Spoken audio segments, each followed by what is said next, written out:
Hi friends, আমার চ্যানেলে আপনাদের সকলকে স্বাগত। আশা করছি আপনারা সবাই ভালো আছেন। আজ বানাবো নোটে শাকের চচ্চড়ি। নিরামিষভাবে নোটে শাকের চচ্চড়ি কীভাবে বানিয়েছি সেই রেসিপিটি আপনাদের সাথে শেয়ার করব। তাহলে চলুন শুরু করা যাক। বানানোর জন্য এখানে আমি 1 আটির মতো নোটে শাক নিয়ে নিয়েছি। এগুলোকে আমি ভালোভাবে কেটে নেব। শাকগুলোকে কেটে ভালোভাবে ধুয়ে রেখেছি। এই শাক চচ্চড়ির সাথে আর যা যা লাগবে, এর মধ্যে লাগবে করলা, টুকরো করে কাটা আলু আর বেগুন, সবগুলোকে আমি টুকরো করে কেটে রেখেছি। তার সাথে লাগবে লবণ, লঙ্কার গুঁড়ো, হলুদ, চিনি, 5 ফোড়ন, তেজপাতা। আর বাটা মশলার মধ্যে লাগছে জিরে, সর্ষে ও 2টো কাঁচা লঙ্কা। এগুলোকে আমি পেস্ট করে নেব। প্রথমে একটি কড়াই বসিয়ে নিয়েছি। প্রথমে আমি শাকগুলোকে একটু ভাপিয়ে নেব।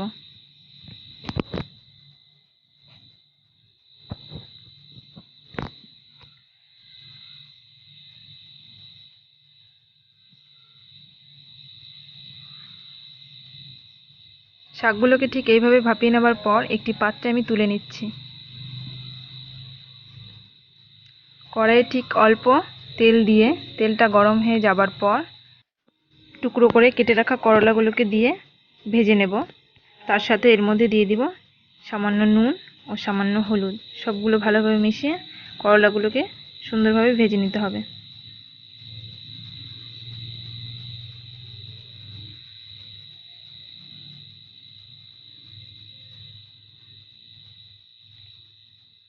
করলাটা দেওয়ার একটাই কারণ, করলাটা দিলে শাক চচ্চড়িটা একটু টেস্টি হয়।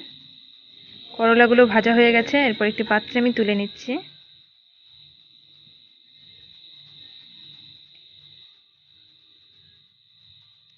ওই তেলের মধ্যে আরও কিছুটা তেল দিয়ে দিচ্ছি।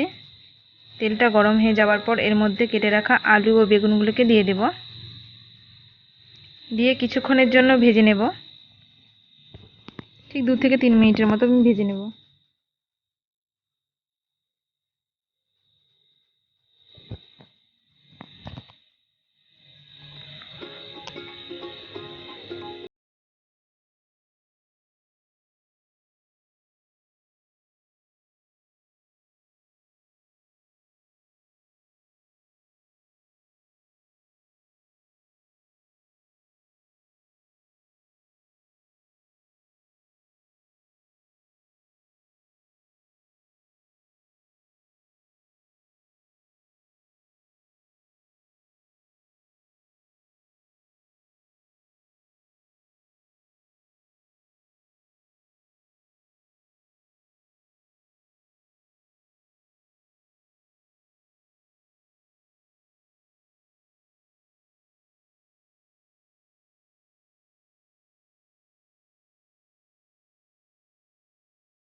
পাঁচ ছ মিনিটের পর এভাবে সেদ্ধ হয়ে গেছে। এরপর একটি পাত্রে তুলে নিচ্ছি। এরপর শাক চচ্চড়িটা আমি ফোড়ন দিয়ে দিব। এর জন্য লাগবে কড়াইয়ে কিছুটা তেল দিয়ে দিচ্ছি। তেলটা গরম হয়ে যাবার পর এর মধ্যে দিয়ে দিব শুকনো লঙ্কা ও তেজপাতা, তার সাথে দিয়ে দিচ্ছি 5 ফোড়ন। সব কিছু একসাথে ফ্রাই করে নেব।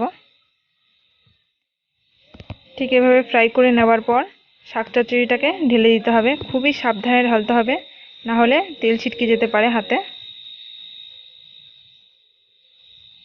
এরপর ঢাকাটাকে তুলে নিচ্ছি।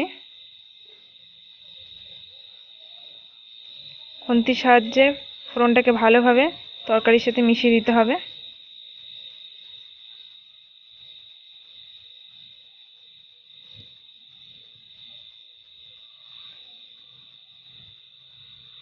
আর একটি ডাল কাটার সাহায্যে কয়েকটা আলু গেলে দিতে হবে, তাতে একটু চচ্চড়ির টেস্টটা বেড়ে যায়। আপনারা যদি শাক চচ্চড়ি এইভাবে খেয়ে না থাকেন, তাহলে অবশ্যই আমার এই রেসিপিটি দেখে এই প্রসেসে বানিয়ে দেখুন, আর কেমন হয়েছে অবশ্যই কমেন্ট করে জানাতে ভুলবেন না।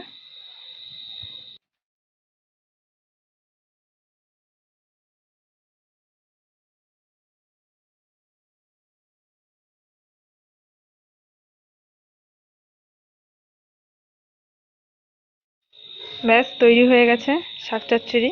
এরপর একটি প্লেটে আমি তুলে নিচ্ছি আর আপনাদেরকে দেখাচ্ছি কেমন হয়েছে দেখতে।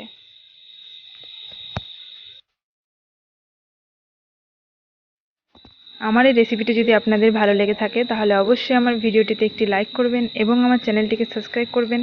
আর এই নিরামিষ শাকের চচ্চড়িটা কেমন হয়েছে অবশ্যই কমেন্ট বক্সে জানাতে ভুলবেন না।